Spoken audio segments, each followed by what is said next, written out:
आपण ही पाहताय ही पालघर जिल्हा परिषदेची वसई विरार महापालिकेच्या क्षेत्रातील वाघोली येथील ही जिल्हा परिषद शाळा आहे। ही शाळा बंद पडली आणि अशाच प्रकारे वसई विरार महापालिकेच्या क्षेत्रातल्या अनेक शाळा बंद पडण्याच्या स्थितीत आहेत। काही शाळा बंद पडलेल्या आहेत। या बंद पडलेल्या शाळांच्या संदर्भात, बंद पडण्याच्या स्थितीत असलेल्या शाळांच्या संदर्भात धनंजय गावडे यांचं काय मत आहे आपण पाहू।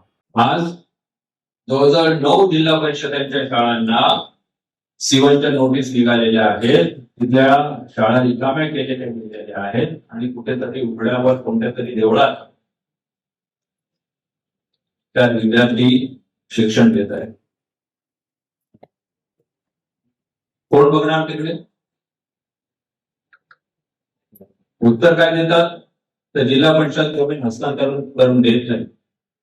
कशासाठी पाहिजे जमीन जिल्हा परिषदेच्या? तुम्हाला तुम्ही त्यांच्याशी अग्रीमेंट बनवू शकता, तुम्ही तिथे चांगल्या उच्च प्रतीच्या शाळा बांधू शकता, शिक्षक ते देतील, मेंटेनन्स तुम्ही बघा। काय या पद्धतीवर काम होत नाही का? त्या मला आजही आठवतं की आमदार सगळ्यांना फिरून फिरून सांगतात की एवढी मोठी इमारत मुंबईमध्ये कुठेच नाहीये, 2 लाख 3 लाख फुटाची त्यांच्या शाळेची।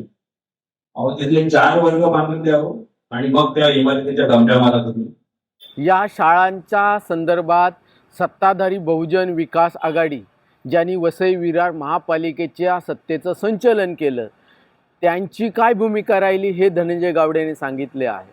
आणि हेच धनंजय गावडे आता हितेंद्र ठाकूर यांच्या पक्षातून निवडणूक लढवत आहेत।